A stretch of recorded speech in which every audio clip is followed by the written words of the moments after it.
Hello and welcome to the Survivor's Guide to Life on KPCA Petaluma 103.3 FM. I'm Jenny Stevenson, your host, and joining me is Dr. Peter Bernstein. Today we continue in our series on how to survive through adversity. Dr. Bernstein, or Peter as he likes to be called, is a coach and mentor with almost 50 years of experience helping people survive and grow through trauma, struggles, and hard times, and we sure have them. This is the stuff of real life. The goal of our series is to help you discover what we've experienced, that adversity is more than a trial to endure. It can be an exciting opportunity to learn, grow, and thrive. Although as I say that, right now in this moment, don't want to get ahead of where we are. This is not an exciting opportunity in this moment. It's an opportunity. I wouldn't call it exciting. Yeah. And, this is a good topic. Here we are on our 71st hour of this series that we're doing. And we're talking about adversity and struggle and pain and suffering. We've been talking about how to find hope and purpose through all of this and resilience. And here we are. We're in the third week of a very serious pandemic. The virus, the COVID-19 viruses, and it's affecting on such a mass level. It just plugs right into so many things that we've talked about. Now, I don't know I know a lot of people listen to us, and I'm really grateful for that. Yes. And I'm sitting here think about all the people that need our series for encouragement and support right now. And understanding, is there some kind of meaning and purpose in all of this that's happening? And I think it's a darn good question. I also believe there is. But we don't want to get too philosophical here or too above it all, because right now people are really struggling with themselves. They're hurting and they're afraid. And they're afraid. They're hurting. They're afraid for their health and the pandemic that's happening. They're hurting about their financial abilities because businesses by the millions are being closed down. Our whole economy is closed down, and that's just happening all over the world. So people are worried about where they're going to get money, and others are worried about their jobs. Others are worried about how I'm going to pay my employees and keep them. It's a worrisome time. I think that if we were to look back, the closest crisis we've had to this, in many ways, was the deep recession that we had, which I call a depression. It was so terrible. About 10 years ago, yeah. About 10 years ago, and people were just wiped out, including me. And so many people, we wrote a book during that time. Yes. We wrote a lot of meaningful articles. And the reason we did that is because people got so discouraged and so frightened and were paralyzed with all the things that meant so much to them and they placed so much value in for their security and for their future. And to give them a sense of control over their lives was stripped away from that in a very short time. It was all stripped away because of corporate greed and because of a lot of things that happened at that time. Many millions of people were very, very hurt during that time, brutally so. And I certainly was. And we knew many people that were as well. But there was one difference for me, and that was I've been through crises before. I've lost before. I've suffered and struggled before, and very serious stuff. That was tough stuff to go through. And once you get through something like that, it almost gives you a foundation, a repertoire to pull upon, and you don't even have to be conscious of it to know, I've been through hardships before, really hard times, and I got through it. In our last podcast, number 70, you spent one of our segments really being clear and open about your history and the struggles that you're talking about. So I just want to say that is available for people to go back and hear. Absolutely, and I don't need to go over that again today. But I've had other struggles. We have struggles I have struggles in my life today. I have struggles helping others that are struggling and suffering and grieving. My own wife is so ill, and we're dealing with end-of-life issues with her, my mother. Folks that were coming for help are dealing with grief and pain. And we've been dealing with this for a long time. We've helped a lot of people recover from traumatic experiences and losses. And here we are. I don't think anything on but nothing as compared to the massive challenge that's happening right now. People are scared. People are on the edge of panic. And the things that they really have held on to have been taken away overnight. The security about health. I mean, I'm a healthy guy myself. I like to be strong and healthy. And yet that's something that's being threatened by this very insidious virus. And the financial is huge. It's just enormous. And if you have your own businesses, if you're an employee, I mean, these are big words. How to put food on the table? How do I take care of myself and my family and my loved ones? It's absolute legitimate questions, and they're being challenged right now. And that both are happening at the same time magnifies both of those things. Yeah. So There's one other thing that magnifies, though, and I'll tell you what it is. People have got lost about what's really important in life, and they've clung to things and valued things that really in the long run weren't going to mean a whole lot.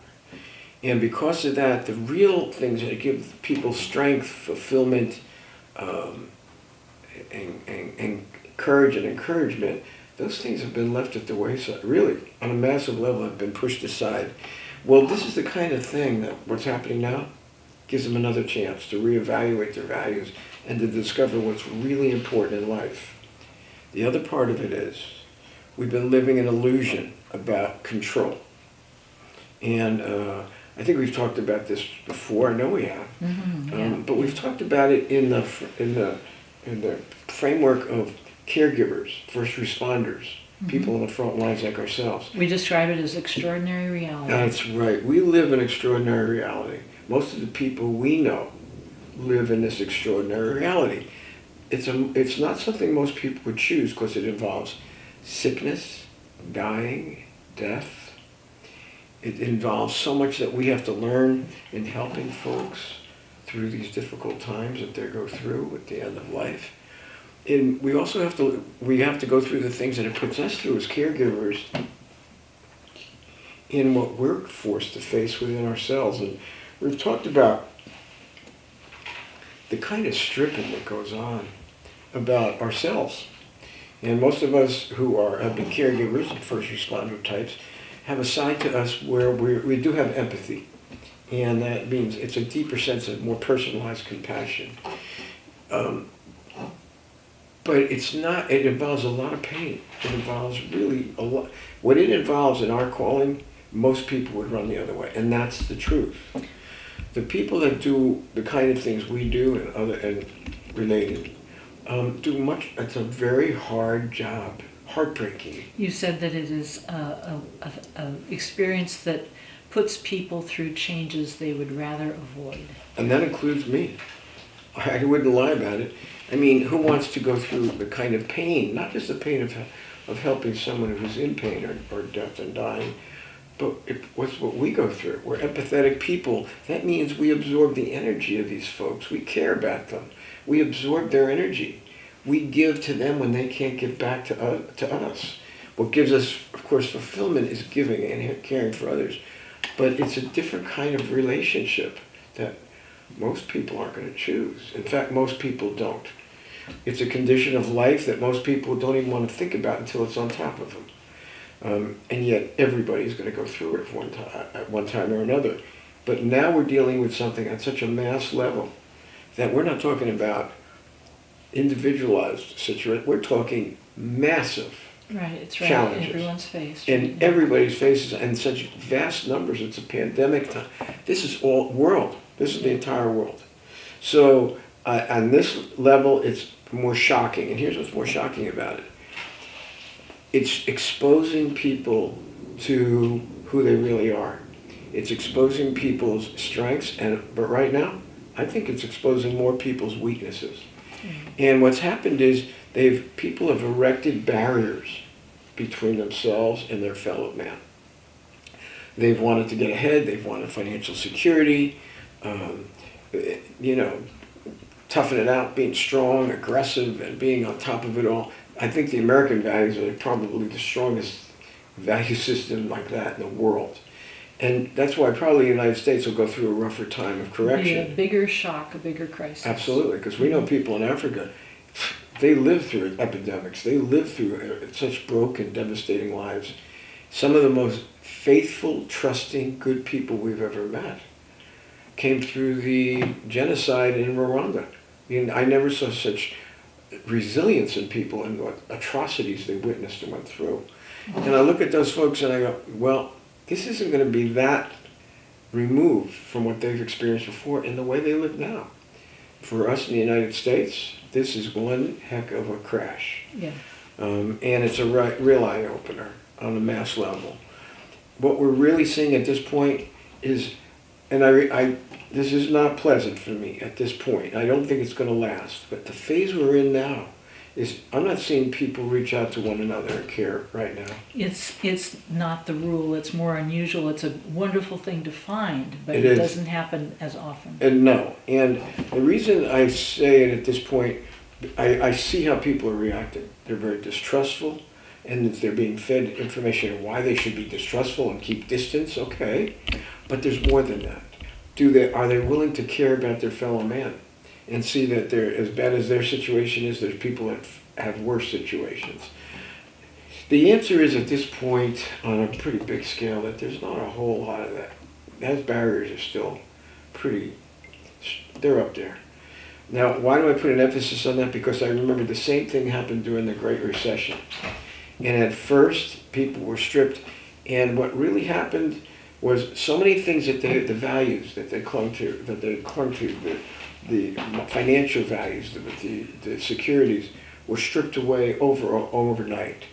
And what I did see, though, after people got over their paralysis and fearfulness, was those barriers were destroyed, and they were reaching out and caring for each other in ways I hadn't ever seen before, and it was very sweet to see.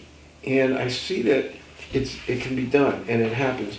But if we were to say that's where people are now, we wouldn't be telling the truth, because right now people are watching out for themselves. They're very scared, paranoid, panicked about themselves, and what they care about. And if you really check it out, how much are they caring about their fellow man and the condition?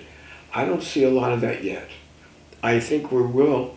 I'll be honest with you, I'm hopeful about that. But right now, in this stage and phase of this critical time, I don't think that's the predominant value. No, and that's, I think, partly why, at least I know I am, I'm sure many are, grateful when the news media starts running some articles, information about people who are reaching out, like the people who are making masks and donating them, things like that. And that's good. That's really what I want to hear. You've been listening to the Survivor's Guide to Life on KPCA Petaluma 103.3 FM. We'll be back after a short break. Welcome back to the Survivor's Guide to Life. I'm your host, Jenny Stevenson. Peter and I are here again. This is our third podcast on the COVID-19 pandemic and how to see and respond to these times. We want to offer encouragement, support, and some survival skills.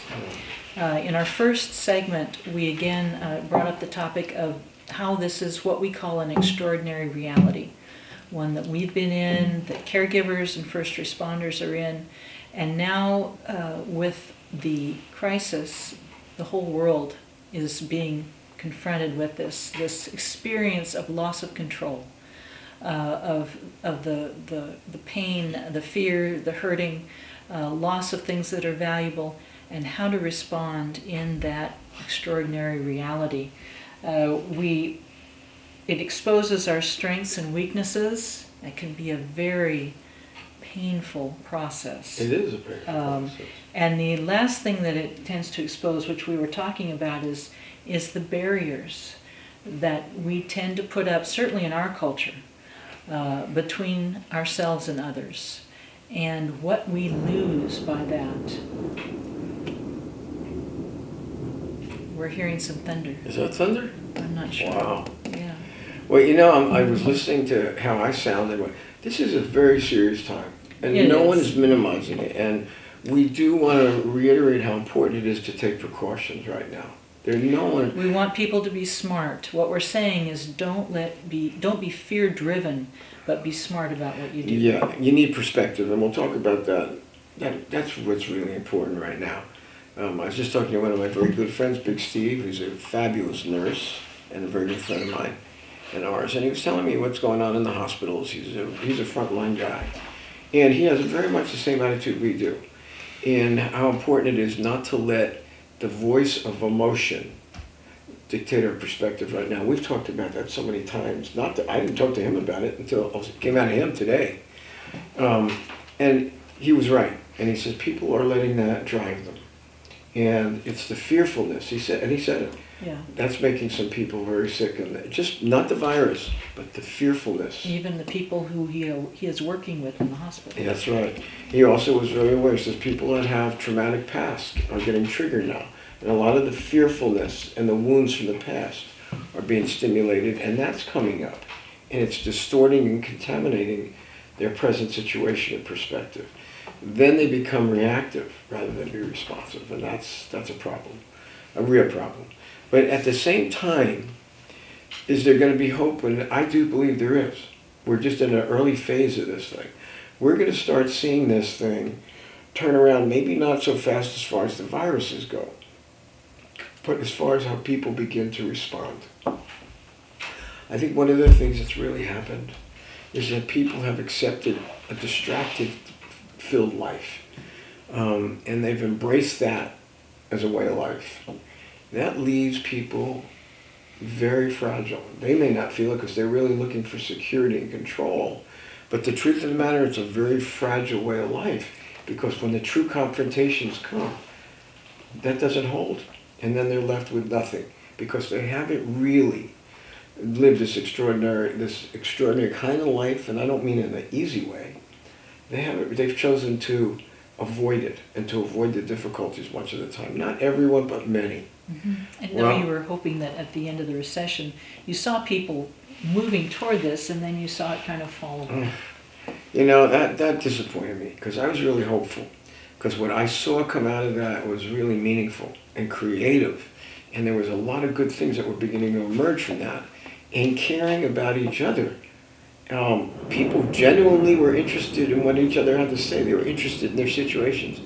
I was hoping that that's what stay. And I have to tell you, people reverted back to needing the control, wanting to get ahead, having the security and control again.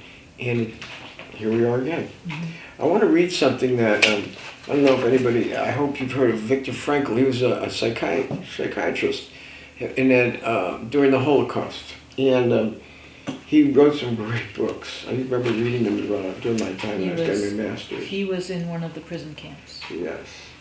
Let me just read this short part of it. It says, Victor Frankl, writing from the madness of the Holocaust, reminded us that we don't get to choose our difficulties, but we do have the freedom to select our responses. Meaning, he argued, comes from three things: the work we offer in times of crisis, the love we give, and our ability to display courage in the face of suffering. He says the menace may be subhuman or superhuman, but we all have the option of asserting our own dignity, even to the end. I find this, I hadn't remembered him for a long time, and then I read this article, and I saw that, and it reminded me of how moved I was while I was studying for my master's about Victor Frankl, because he had such a practical outlook on life based on suffering and pain, and yet he had this view of life and perspective of life that didn't come easily. It came through horrible times. It was a very genuine, his voice was genuine because he had gone through it himself. And very down to earth in the most human terms. Yeah. So I look at that and I'm thinking about what's happening now, and I'm thinking, we do have the choice of how we respond. We always do. We may not feel like it, or we may lose sight of it, but we do. Well, one of the reasons we lose sight of it is because we listen to the voice of our emotions. Instead of, we have a normal intuitive feeling state. We're not talking about that. That gives us readings on situations. We're talking about our emotionality. Now, we all have it, and we all go through it. See, we can sit here and, if we want to, we can sound like we're pontificating. I don't want to. And I'll tell you why.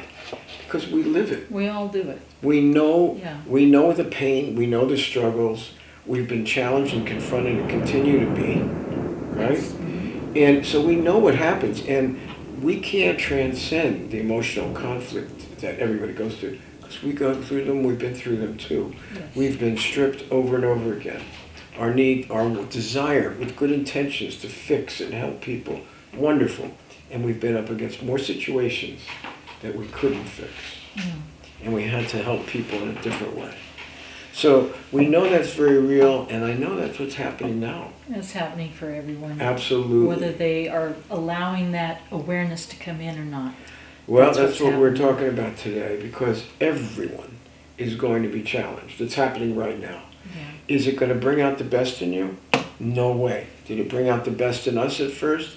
Not a chance. It gave us, though, choices. And as we have moved through it, we got to be more honest, decent people without hiding behind those things that were going to give us security and control. Here I am sitting with a PhD and from almost 50 years of work, and I think about how I was related to and for so long, and then I realized after what I've been going through in my own personal life with my wife as a caregiver for her, for my mother, for other people that were helping, I realized that I was living in a silo myself. I didn't want to, that people weren't really having access to me or me to them. I didn't know why. Well, that was the pattern you were taught, though, wasn't it? Oh, That kind absolutely. of that clinical removal, and it was a pattern that you learned from the man who was your mentor, who you valued, and yet, as he neared the end of his life, you saw the drawback in this approach. Well, when he was dying, that all fell away, and I got to see the real human being.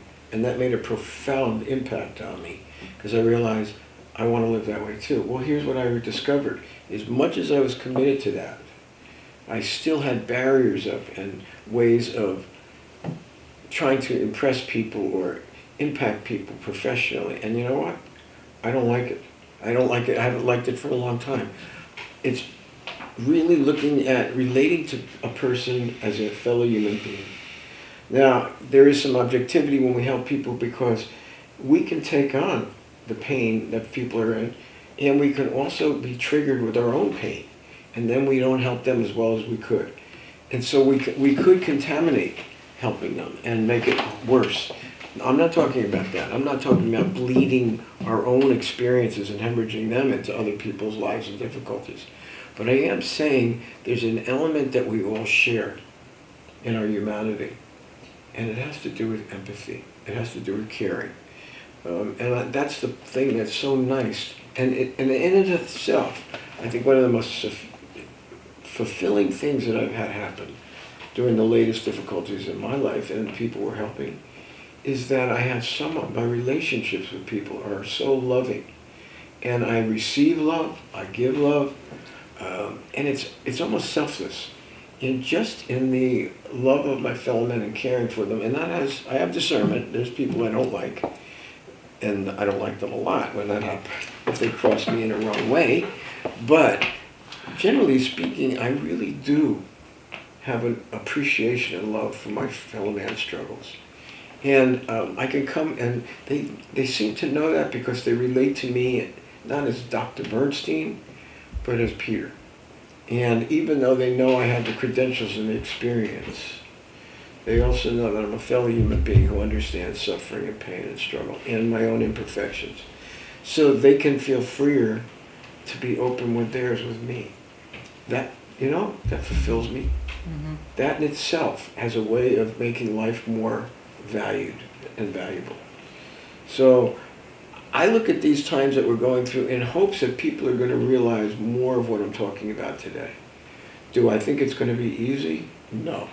Do I think that they're going to have to struggle like we struggle as far as dealing with our own selves, where we're authentic and genuine, where we're not being stripped of things and that we have really embraced as going to make us more important, more effective, and whatever, and then we realize we can't control everything. We can't always fix everything. And certain things and difficulties in life are beyond us. And then we have to take a completely different look at ourselves and know we're not in charge. That is an illusion that we have lived for a long time. When we come to that, that gives us an opportunity to change, to morph into something so much better and more meaningful. I know not everybody shares that view. Not everybody comes out of crises and difficulty for the better. I know that. So I'm not minimizing. I know not everybody will. I would encourage, though, more people to embrace what we're talking about, because it's going to make a whole lot of difference in how you cope with what you're up against. And we don't have the ability to control all the difficulties that confront us. What we do have control of, though, is how we respond. You've been listening to The Survivor's Guide to Life on KPCA Petaluma 103.3 FM. We'll be back after a short break. Welcome back to The Survivor's Guide to Life. I'm your host, Jenny Stevenson. Peter and I are continuing to helpfully encourage and support and inform in a very human way everyone going through this COVID-19 crisis, and that is everyone. And we've got a thunder and lightning storm, and we're going on. Anyway, yeah, you know what? When that first went, the first thing that came to my mind is when I sneeze, and you say you sneezed on the truth. Yeah. And it's almost like the lightning is on the truth here. But wow. Anyway, so what we were covering in our last segment is Peter had a quote from Victor Frankl about finding meaning in hard times, and how we always can have a choice and choose to contribute through our work, through love and courage. Peter was sharing about his journey, his transition from being a somewhat closed off clinical professional who also had an ego about being the best, to someone who, a person, a man, a practitioner, a coach, a mentor, who wanted instead to experience more of the shared humanity that he had with the people around him. How much we can care for each other, and how fulfilling that experience can be. I have to say one thing about that, and then I want to read it from a brief paragraph from a paper that I read, somebody else wrote, very good. But I don't think I could have chosen to have the kind of responsiveness that I'm now able to have if I had been dealing with a lot of suffering and struggle and pain. Not just my own, but other people's too. I see myself now being able to do things I never could have imagined. And I've seen my ability, and I wish I could have done it myself, but I couldn't find a way to do it. As far as loving people, caring for them, even though I can't get anything or very little back, returned, it's a more selfless kind of giving. And I don't think I was really, truly ever capable of doing that before. But now, in the midst of this part of my life, the midst of the kind of challenges I have in my own life, what's going on in the bigger scale, that seems to be so easily accessible for me, so heartfelt, and so it's almost a privilege to me to be able to help people, to give to them in a way that, no, I'm not going to get anything in return from them. They don't have the ability to give back anything. They're dying. They're sick. But yet, I receive so much just in giving. And I don't think I could have dreamed about it. I could have intellectually said that I was doing that. No, this isn't an intellectual exercise at all. This is much more profound than that. And yet it is happening. And I am so grateful that this is happening. I want to add that what you're saying is that this is possible, to come to this experience of being a human being and the potential to connect and love and care. This is possible to come out of a crisis. It's very possible. It does depend on how we embrace this time and how we go through it, but and we're not there yet, and no one should feel like, oh boy, I'm there. But just that this is how we grow and how we change. Right. I want to read, there was an editorial in the New York Times. This is the one by David Brooks. It's called The Moral Meaning of the Plague. Very good. There's some very good editorials coming out now, right along the lines of what we're thinking.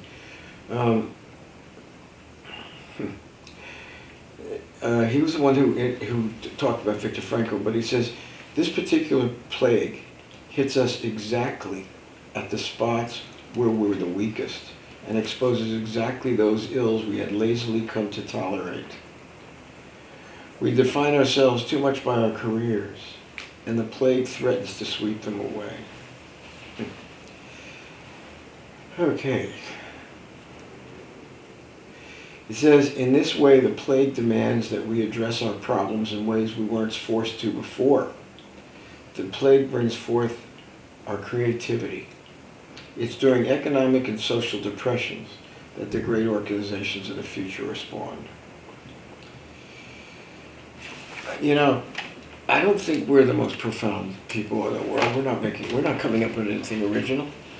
No. Other people through the centuries, if you read the Bible, talking about when people went through the epidemics they went through and the horrible times they went through, and seeing how they came out, you can learn an awful lot about people's character and strength when they were stripped. And what comes out of it is a new kind, a sense of spirituality that always comes through crises. Yes. A sense of character and strength and willingness to sacrifice for the sake of others.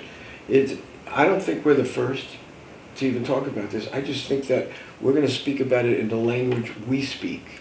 And hopefully it's closer to the language of what's going on out there. Do I think other people are saying the same thing in their language and their ways? Absolutely. Well, these are some of the most important things to know and to hold on to. But in times of crisis, we need to be reminded. And like you say, the closer the language can be to just how you can hear it and take it in, that's what we want to be. That's right. That's true. I was just thinking, as Jenny was saying, I was just thinking of another article he wrote an editorial that I read by a really bright woman who has incurable cancer.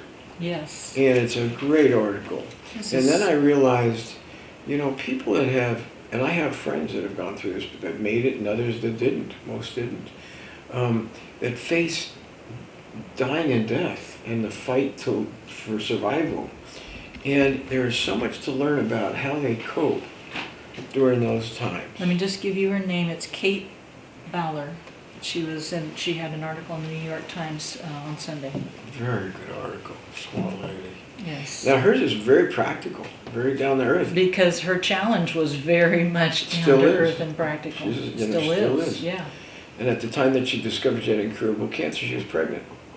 So, she talks about what she's gone through, and there is so much to learn from folks that are going through and have gone through some very extraordinary realities. Are they the ones that we would choose? I don't think so. I think it's the ones we don't choose, but yet we can choose how to survive it, how to cope. That's what Victor Frankl was talking about. Yes, we can choose how to be living with dignity and compassion and caring.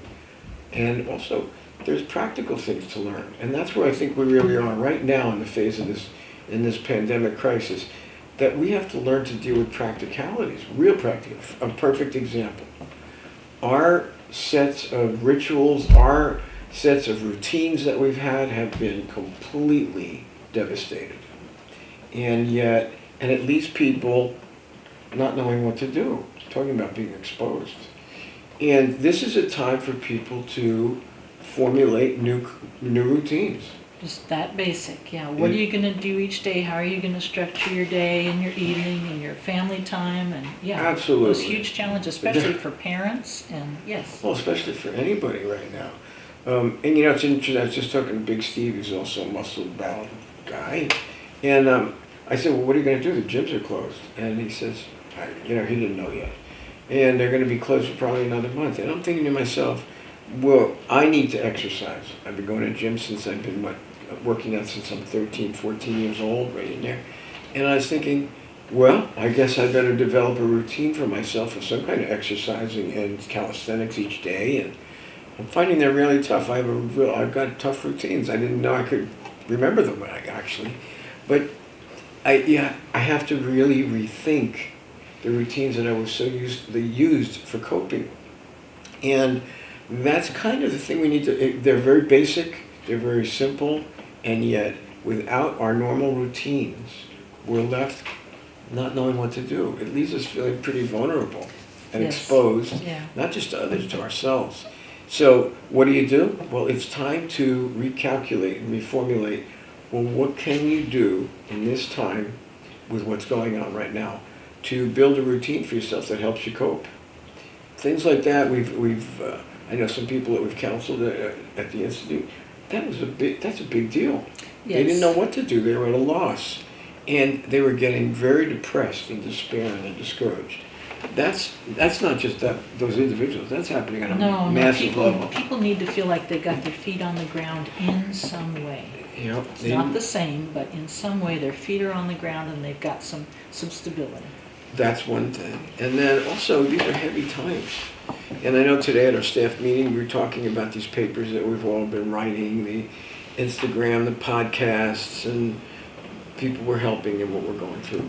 And then it was pretty heavy stuff. And I'm thinking, well, that is what's happening now. And then one of our staff, our famous Hello Levy, who writes a great article every week. She's been a guest. Yeah, and she's been a guest, and she's wonderful. She said, you know what? And this was at the other. She says, I have pots of plants, flowers. Colorful flowers. Colorful flowers. I asked her to get them quite a while ago, and yet they were sold out. You couldn't get in the stores, and she did get it. You know what? You also need to have somebody sometimes shift you. Mm-hmm. And it took Helloa to go, why don't we just go out and get these plants and move the old ones and toss them out and start putting these around? Yeah. We all went to work, made the institute look gorgeous. It was perfect because it was physical, and it was making our environment much nicer, more pleasant. And we were working together. It was nice. It was a great experience. It was nice to see. And we really all worked together. We don't all usually work together. Everybody was so independent. Yeah. Even though we're a team, this time it was fun to watch. I was watching Hello in ways I'd never seen her. She was telling us where to go. Yeah, she really knows how to do it. And but it turned out beautiful. It motivated me to even do some cleaning up of things that I've been looking at for a long time. It brings about, well, we have the time now to do it, but she's shifting us. And I thought, boy, do we need it. Yeah. And it's time to lighten the load. It's time to see the little light during this dark time. We may need support of others to just remind us, hey, don't get so discouraged and despairing. There is hope. And little things can mean a lot. They can mean a lot. Yes. And that's the other thing, appreciating those little things and how meaningful they can be. The other is that I've noticed is I don't think I've gotten so much rest. And I've been a guy who's been rest deprived for a long time, taking care of my wife, working, taking care of a lot of things, my horses, and just that's the way I am. You know what? Things are slowed down. And I've slowed down. I get more sleep most of the time. I just feel like I have time to do more, to talk to people. Yeah, that's another thing that you've done is, and I think we did talk about this in our last episode, is helping someone else. Our neighbor needed help moving something, and you had a truck, and you went down and helped her. Yeah, she was embarrassed to ask. I was glad to do it for her, and she's alone. We have our whole entire block where there's everybody's got some burdens there, and people are talking to each other and helping each other. It's a nice block. People are nice to each other there, which is nice. But there was kind of a sincerity and time. People were taking time to be with each other. I love that, and I'm hoping that begins to happen on a much larger scale. When we get back, and I'd like to talk about the principles that we put together during the last recession. I call it to me it was a depression.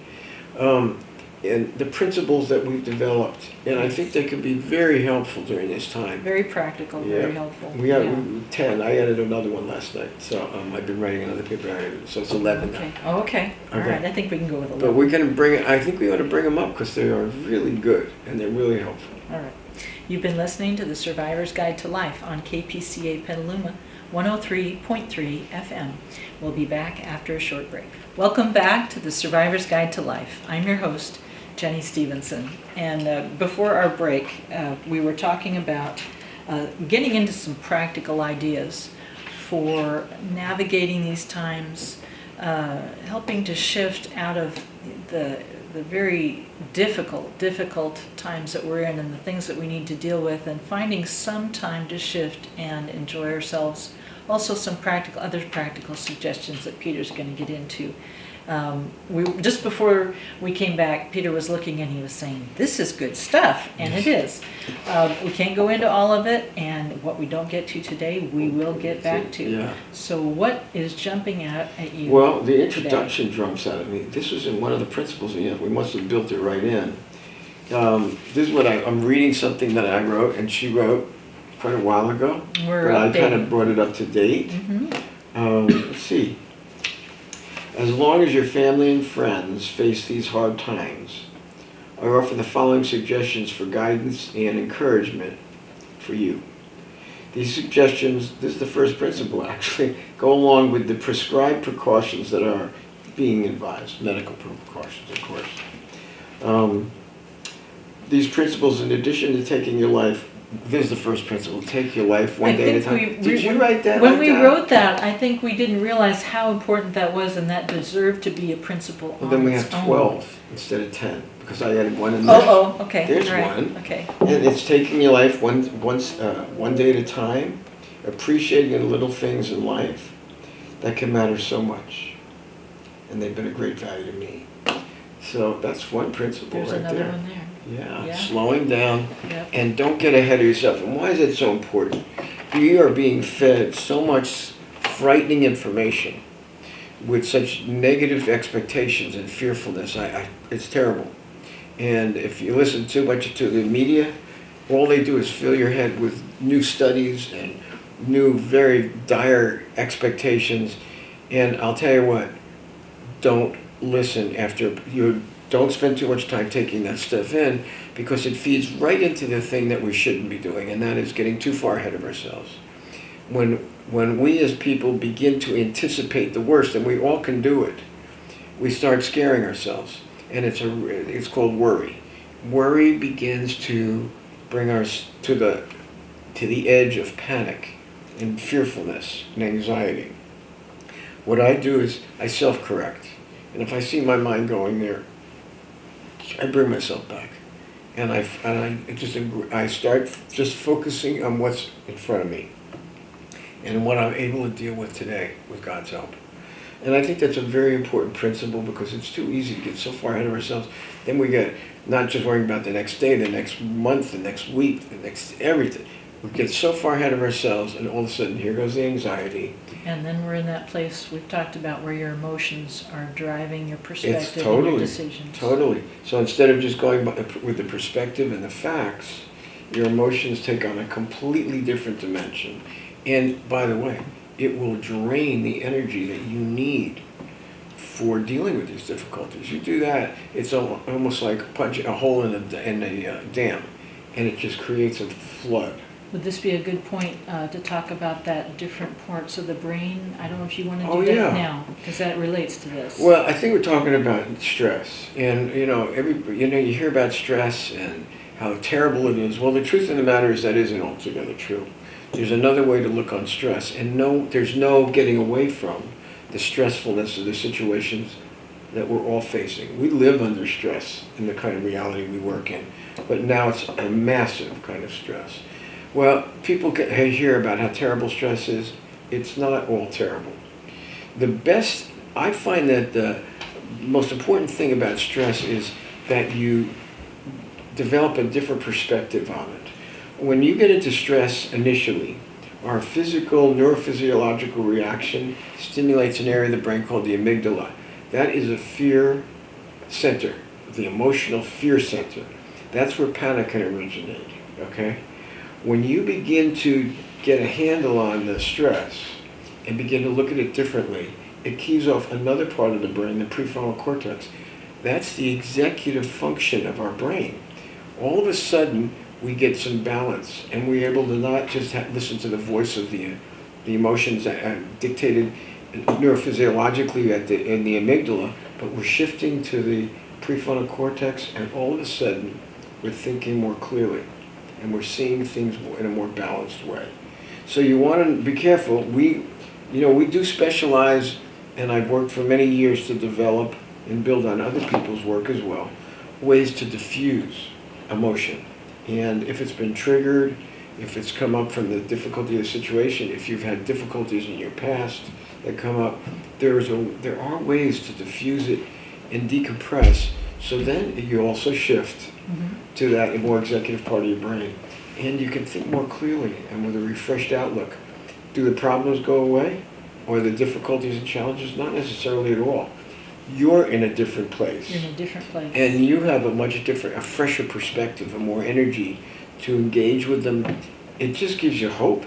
I mean, it's hope. Every time I go through it, and I've been through it thousands of times, the hope comes back. Difficulties are there. And for me, they're always there because it's my work, it's my life. But you know what? I can be refreshed. And it's also called finding and discovering your resilience. Mm-hmm. Yes. And boy, does it make a difference. Yes. So that's one of the principles. And even though we didn't number that one, that is number one. That's still important. Okay. And I think let's see. Got time for another one for sure. One more? Okay, then I would say Yeah. there was one before, we can get to that next week. Refuse to take on the spirit of fear. And I wrote here, the spirit of fear is present on a massive level right now. It's essential that you don't allow the spirit of fear to overpower you. It's very important. I wish I could read my own writing. This is a problem. Yeah, I don't write. I write well, but I can't read my own writing. To rise above and keep yourself solidly planted on the ground. It doesn't mean not to deal with reality. Of course you have to, and it's important for us to face the reality. Right now, the COVID-19 virus, the financial fallouts, you've got to face them. You've got to develop the precautions and awarenesses of it. But and the other part is, we can't run away and bury our head in the sand and pretend that nothing's happening.